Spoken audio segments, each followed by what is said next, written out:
I'm Zibby Owens, and this is Moms Don't Have Time to Read Books. As a mom of 4 kids in New York City and a writer myself, I know all too well how short everyone is on time, so I'm here to help. I'm going to interview authors and writers of all types about their work, especially as it relates to parenting and family issues. Hopefully you can listen while doing 8 million other things and fall in love with these talented scribes and their fantastic books, essays, and songs like I have, plus get some tips on surviving parenthood. For more about me, you can check out my essays at zibbyowens.com. This episode of Moms Don't Have Time to Read Books has been brought to you by Chloe's Fruit, the cool way to eat fruit. You can check them out online at chloesfruit.com. I'm here today with Jill Kargman. Jill is a native New Yorker and is an insanely prolific writer. She's written multiple novels, 2 collections of essays, and a children's book. Her most recent essay collection was titled Sprinkle Glitter on My Grave, Observations, Rants, and Other Uplifting Thoughts About Life. To some, Jill is most well known as the creator, writer, producer, and star of the show Odd Mom Out, a show about all the craziness of raising kids in New York, especially here on the Upper East Side where she lives now.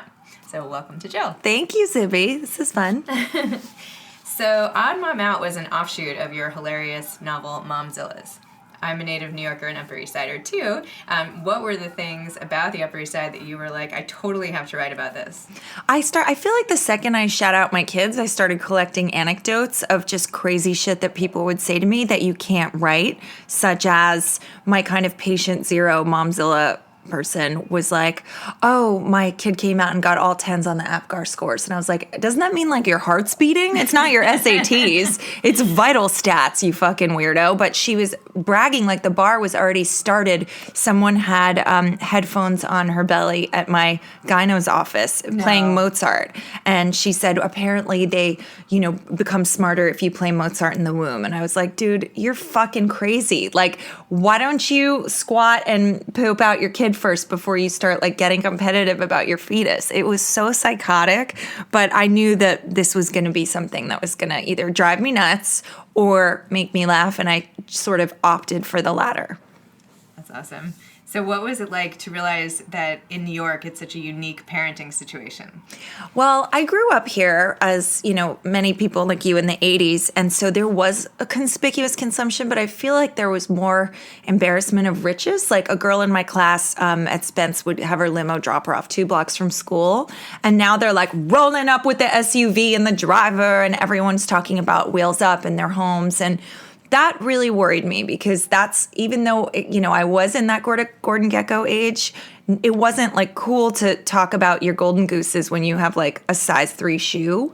And now these kids all have the trappings and the $1 million bat mitzvahs. And I was worried about New York versus other places because I think that's, maybe with the exception of LA, like pretty exclusive to our city, where it's just so over the top.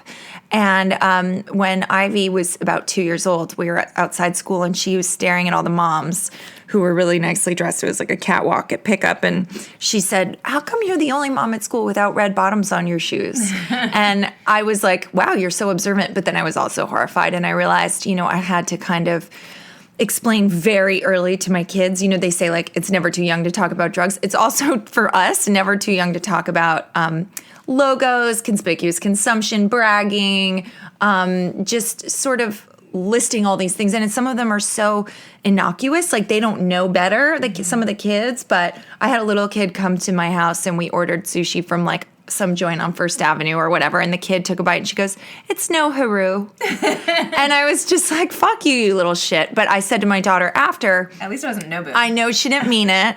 We went to, in kindergarten, a Nobu sushi making party.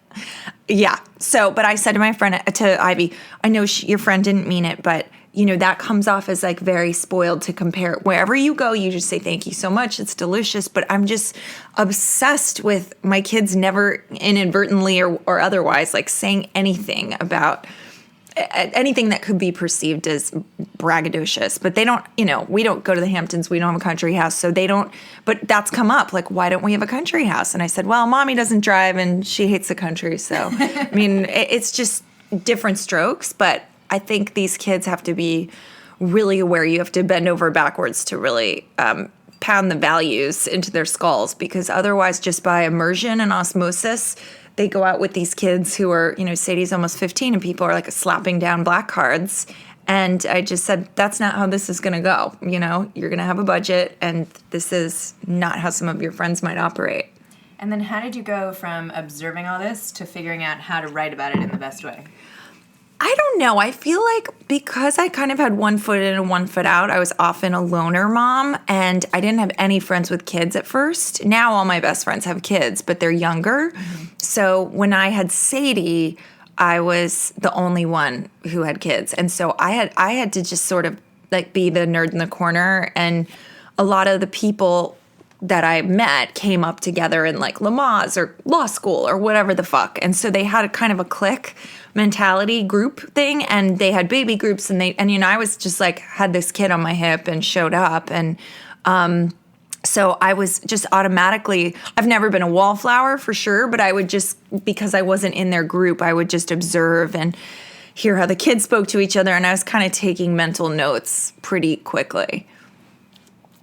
And did you ever think, so you started it as Momzilla's, which was a novel form, and yes. Then you transitioned it to a show.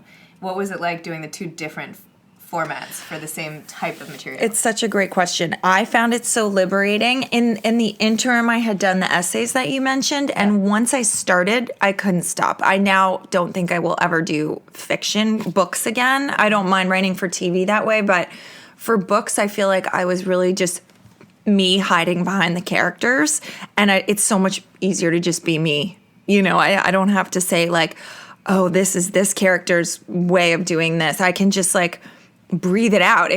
It's kind of clawing its way out of me, and whereas the novels felt a little bit more like deadline-driven work, and the essays came so naturally that by the time I got to TV, I already had that voice, and I felt just so much freer being myself. I mean, that's the cool thing about turning 40. You just don't give a shit. I feel like some people are like, well, is the character that Jill plays on the show Jill, or is it a different version of her? Like, do you feel like that's you, or do you feel like it's some sort of crafted version that you want to portray? It's me at 28. Oh. So the Jill Weber in the show is way more stressed about like doing things a certain way or what people think. Like Jill, me, I don't give a rat's ass. I do not care. When I was 28, it's not that I had, you know, had come up and had this confident persona, and I was very like strong in who I was, and then I had a baby, and it was like someone shook the Etch-a-Sketch, and all of that went out the window because I felt really vulnerable because I had this new baby to take care of. They don't come with a handbook. I didn't have any friends who were going through the same thing, and I just didn't feel like, you know, if somebody did something to my kid, I would get so stressed. If anyone said anything about me, I didn't give a shit. Mm-hmm. But if like some little nose picker was rude to my kid, I wanted to like bash them. So it's a huge recalibration in terms of being a mom and having that vulnerability again, and having your kid judged applying to nursery school or kindergarten, and just that whole feeling is so uneasy. But then as I got older, I just didn't care. I felt like, okay, so what if they're taking Mandarin or they have like a sports coach? It's just not for our family. So we're very unconventional. You know, we do things our own way, but I don't give a shit. Whereas when I was 28, I definitely felt like, oh, they're all taking Mandarin. Okay, well, we're the lazy asses who aren't. Yeah. I remember when I was pregnant, everyone's like, well, are you not on the wait list yet for free to be under 3? And right, which is just like a loser, like, no, sensitive ponytail man. I'm already behind. I'm like behind, and I don't even have a child. Someone said that to me too, and I thought it was like the dumbest. I didn't give a shit. And then I went to one of those parties, and I was like, this is so stupid. If I had spent all that money and time trying to bash into this, it's just like, you know, there's certain cultures where there'll be a line on the street and people just join the line. They don't know what it's for, but it must be good. Right. I do the opposite of that. Did you ever worry about sort of poking fun at the community that you're a part of? No, I feel like it's weird. I think of it as sort of poking fun, satirizing, but it's also just kind of holding like a funhouse mirror to it. And I think people, you know, when you look in a funhouse mirror, you recognize yourself. You're right. Warped, but you recognize yourself. And I think everyone has had a really good sense of humor about it. I've had people who give me high fives where I feel like they're kind of the worst offenders, like they're total right. Brooke Von Webers, and they're like, I love the show. I'm such a Brooke, ha, ha, ha. Right. And it's not that it's not a mean-spirited show. I'm not trying to like do a takedown of these women.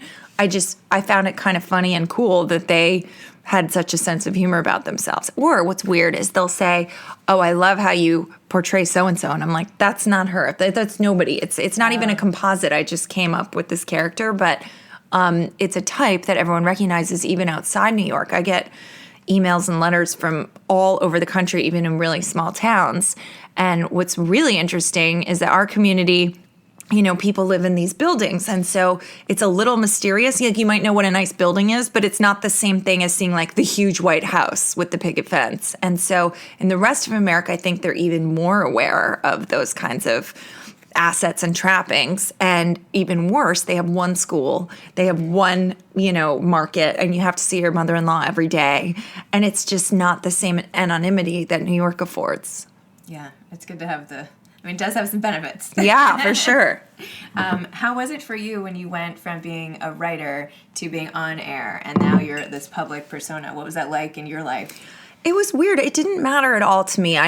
My life didn't change at all. Everyone always says, like, it must be so different now, but it's the exact same that it always was. Like, more people will come up on the street, but it's not. I'm like for me, the perfect level of exposed. Like, I don't have like, you know, people freaking out. I have like normal, cool people come up, gay guys or moms being like, I love the show. And they're nice. They're not lunatics. Right. So it's always people I feel like I would probably be friends with if I had more time. You know, it's a nice group. Like, the show attracted cerebral, funny people. And I always enjoy talking to people, even if they're like, you know, in a restaurant, sometimes if I'm with my family, and they'll be like, I'm so sorry, but I actually still don't. I still like it. They're always nice people. They're always just like, I don't know, I think the right kind of values. So I never have had like a lunatic. And maybe a couple. How do you feel about the writing part of life versus the acting part of life? You were just mentioning. Well, actually, I really am just so in awe of Lena Dunham, because what they do is with girls, they had a concurrent writer's room. It started and then they started shooting. So she was doing both at the same time. I could never do that. I don't know how she did that. I don't have the bandwidth. I think I'm just like tired and old. But we had our writer's room first for 10 weeks. So we wrote everything was fully done. Maybe there were some tweaks, and there was like a punch-up room with other writers that we brought in to like just throw in some jokes. And then we had production. So, I was picking out like the bedspread or things that I wanted to get it right, like quintessential Upper East Side little details. And then we started shooting. So when I was acting, I was just acting. Sometimes I would go to the monitor to just like take a peek, but I had a showrunner, Lara Spots, who was my life and my backbone, and I trusted her completely. She grew up in New York. She's an Upper West Sider, but she gets the world. And so I knew I could just kind of have her run the show while I focused on memorizing my lines and kind of being in it. And that worked so well for me. I really enjoyed both equally. I don't know that I could do the concurrent thing. I think I would lose my shit. And is there ever going to be like an Odd Mom Out movie? Or a lot of people have asked me that recently. I hadn't thought of it. I would love to do it. If there are any investors listening, yes, I would love to do that one day. But, Bravo really took a risk doing scripted comedy. It wasn't going to be their plan, but we really hit it off. We developed it together. A lot of people say, like, why isn't on Comedy Central or HBO? Like, why don't you shop it around? I said, I didn't shop it around because they came to me. They wanted to like work on something, and we really developed it together. And people always say, oh, development hell. Like, this was development heaven. It was just completing each other's sentences, and I felt like they totally got what I was trying to do, and they let me do it. And it was really the wild, wild west. I'm never going to have that kind of freedom again. Otherwise, it's like you're noted to death. They're busting your balls. They don't want you to insult advertisers or curse. And I feel like I had this remarkable freedom that I probably will never have again. But yes, I would love to do a movie. And how do you feel about the show coming to an end? Devastated. When they said, we really want to focus on reality, my show's really expensive. So when they do like $10 million for a season and another, $2 million to market it, they could make a reality show that's an hour instead of my half hour. That's a fifth of the price. So with marketing and everything. So it behooves them for their Bravo business model to make more reality. And then for the scripted, I think the drama is more of an echo of the reality shows where it's like fights and throwing drinks on each other. And it's just more, I guess, like what that audience is trained to be into. They're not really known for comedy. We're it. We're their only scripted comedy, and I believe the plan is that like they're done with that. They kind of took a risk on us, and they loved it. It got critical acclaim. It got all kinds of stars on the channel that would not be on there. But it's just not financially viable compared to reality shows if that's your business model. I get it. I really honestly, everyone's like, aren't you so pissed? And I said, honestly, I'm just so grateful that I got 3 seasons and that they gave a 39-year-old a show. So I felt really lucky. It's not just like, SoCal Crystal's bullshit of like, I'm framing it in gratitude. Like I'm actually truly, truly so lucky. Well, I think it's a bad call on their part. Just for my 2 cents, I thought that was the best part of Bravo. Thanks, Zibby. When I'm in charge of Bravo. So to switch gears a little bit, honestly, one of my favorite children's books is the one that you wrote with your daughter. Oh, Sadie, thank you. Pirates and Princesses, which I think was based on our joint preschool. Yes, exactly. Experience. So you've collaborated with a lot of different authors, like Carrie, I can't pronounce the last, Karasyav, and your daughter. What's it like? And now, obviously, all the people who you're doing TV writing with. What is it like collaborating with all these different people? And what was it like then collaborating with your daughter? Well, she actually wrote the book. I feel like with Carrie, it was a thorough collaboration. We took turns writing, and then we would rewrite each other, and it was very layered. There are sometimes chapters where I don't know who wrote what. Like, it's just very integrated. Same with the writer's room. We really broke all the storylines together as a group on a whiteboard with index cards and the whole thing. It was very brainstormy and collaborative. And then we would break off, and I wrote half the scripts. And, we divvied up stuff, but I couldn't write all 10. And then I'll kind of go and sprinkle fairy dust on the other scripts and little Upper East Side jokes because I was the only one living it. Everyone's in Brooklyn or LA. So we brought in Angelinos who had apartments here, but they knew some of the world just, by proxy in Beverly Hills or things like that. But it's just, there's some New York-y things that Lara and I got more. But we couldn't have done it without the other writers. I mean, they brought so much to it. With Sadie, it was based on a true story in her class. There was kind of this gender war in her class, and it divided the whole class, and we got called in the school, and they said she was being divisive, and she's the head of the girls, and Charlie's the head of the boys. It was this whole nightmare because basically they said, Sadie said the F word at school. And I said, oh, I don't know where she heard that. What are you talking about? And I said, what happened? And they said, Charlie told her dress was hideous and she told him to fuck off. And I go, well, at least she used it in the right context. And they didn't. They were like the straight line mouth emoji. They were not amused. And I mean, of course, I came home and told Harry, he's like, this is fucking hilarious. But we wrote this book to heal her class because it was so divided. And they do parent reader. And Sadie said, I want to write our own book. You're a writer. Let's write our own book. So she really wrote it. I mean, she dictated it and I typed it. And then we drew shitty drawings together, read it to the class. They loved it. The class got better and better. And then Harry said, my husband said, why don't you send this to your agent? I feel like this is better than some of the shit that we read her. And 2 hours later, she called and said, Penguin wants it. Oh my gosh. So it was so fast. It was so fast. And they had an illustrator in Paris who did the beautiful watercolors, and so it was great. And I did a signing 2 nights ago for it. Yeah, at Park Avenue Christian is now called Park Children's or something. Yeah, so, and they had their book fair. So it's keeps on giving because there's always new classes of little kids being born. So it was really fun. I feel like there are all these children's books that sound like good ideas. Mm-hmm. And I might like them, but then the kids have no interest. And this is one, I have to say, that they legitimately want to read on their own. So, oh, that's great. Anyway, just for what it's worth for my crew of kids. Yay.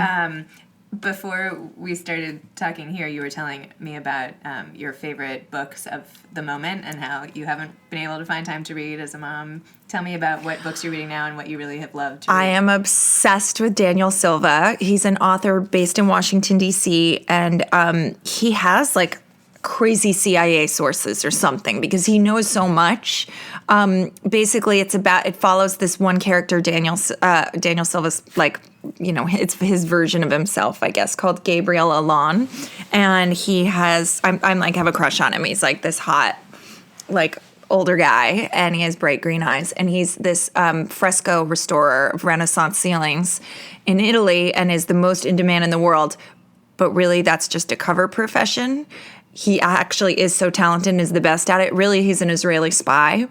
And it's sort of like the Munich plot where he's involved in the Operation Wrath of God, killing the terrorists who executed the wrestling team. So that character is one of the Munich people. And then it's where he is now and how he's still fighting for the state of Israel and finding corruption and anti-Semitic plots all over the world in all different countries. And there's a lot of art heist stuff in it and Holocaust restoration, reparations of he's restoring the paintings, but it's reparations, returning looted art from Jewish families. It's unbelievable, and you're sweating. You're reading it. It's like The Firm or something. You're schwitzing your balls off. I lost 3 pounds like reading it, and it's so pulse pounding. I mean. You said you read like 20 books and I read 17 books in 7 months, which I have not done since becoming a mom 15 years ago. I have never read that many books. I was like slogging through Hamilton because I felt like I had to read it. And I've read, a few books a year, but not voraciously like when I was in my 20s. Now I have never, not even in my 20s, have I read 17 books like this fast. And they're so all encompassing. I think about them all the time. And what do you want to do next on your wish list? I know you said you were going to take some time and think about it. Do you want to write more books? Do you want to write more TV stuff? I really want to write a book, but not now. I feel like when I'm old, I can go back to that. I love writing books, but it was very solitary. And once I had the drug of being in a writer's room, I really want to keep doing TV writing for now.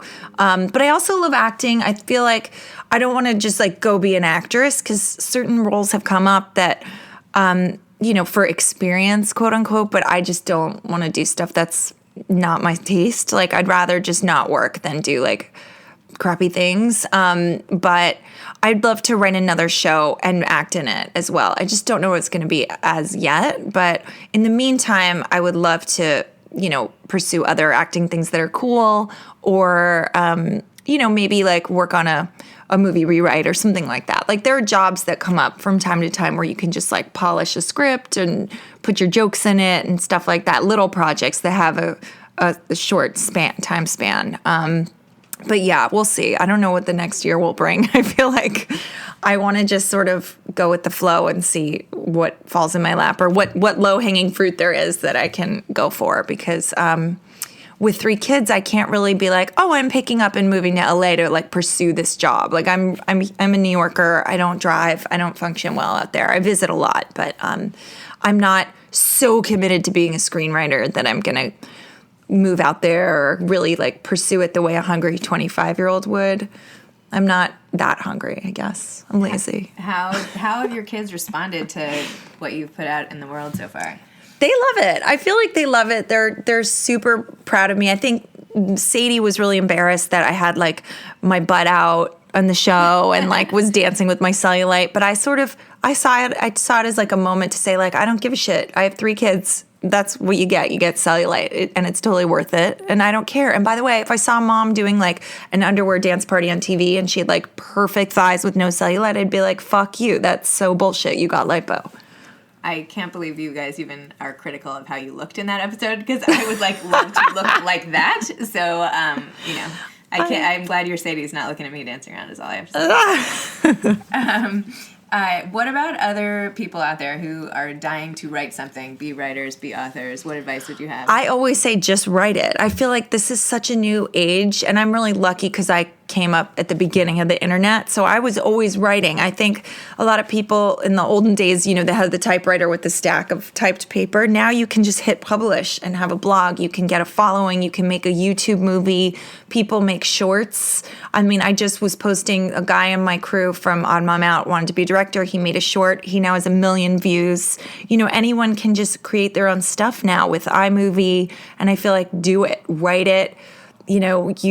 The way you hone your voice is just by like doing more and more and more and more. And I feel like you have to be uninhibited. My other piece of advice is never right for the marketplace. I had so much bad advice throughout my career of people saying, no, moms, that's boring. Don't write about moms. You want to write about this. Or New York is over. You want to write about the suburbs. Suburbs are hot. Because when I was starting, Momzilla's Desperate Housewives was the #1 show. And they were like, you want to write about like a cul-de-sac and all the affairs. And I said, no, I don't. I want to do a New York dark comedy. And I remember, hearing that there's just not, New York, I can't write every book that I ever do in New York. And I was like, why the fuck not? Woody Allen did it. There's so much in the city, and I'm a diehard New Yorker, and I think you should write what you know. And I always feel like, in the same way that it feels forced when someone comes here and, in a movie you see people pay through the outside cab window and you're like, no, that's not how that happens. I would never appropriate another culture and presume that I could go in and write like a great suburban comedy because I don't live it. I don't know. It's just not for me. Not that you can't have an imagination and do it. I just think a lot of it's research intensive. Maybe I'm just lazy. So what would you say is your main goal in the things that you write? Are you trying to make people laugh? Are you trying to make people feel less alone? Are you trying to just create, this funhouse mirror sensation that you were talking about? It's such a good question. I would say I hate the word authentic, but just like the honesty of writing something that's clawing its way out of you. I think if you do anything other than that, it just feels like work. For me, it's always felt like work. If I'm doing a magazine article or whatever, and it's a job and it's fun, but it feels like a job. I'm trying to really, from now on, just write things that are tearing out of me that I have to get out, like some kind of catharsis. Because when I do that, I notice that it does all the things that you said. People feel less alone. They laugh. Those are the things that people talk to me about, that they react to. They might say, I saw your article in this. Big fucking deal. I don't, you know what I mean? Like that. I don't need like attention for writing, an interview with somebody. I like someone reading something and saying like, yes, that's me, and having that moment. And that happens the most when it's something that's like breathing and I shit it out. Thank you for that visual to carry me Here's through some the rest of the diapers. day. Here's some Depends for you. Don't have enough diapers in my house. I needed that one. No, I'm kidding. Well, thank you so much, Jill. Thank you, Sibby. So much fun. I love hearing about all your work, and I cannot wait to hear what you decide to do next. Yay. Okay, thank you. Thanks for tuning in to this episode of Moms Don't Have Time to Read Books. Please subscribe. And this episode has been sponsored by Chloe's Fruit, the cool way to eat fruit. You can check them out at chloesfruit.com. Thanks again.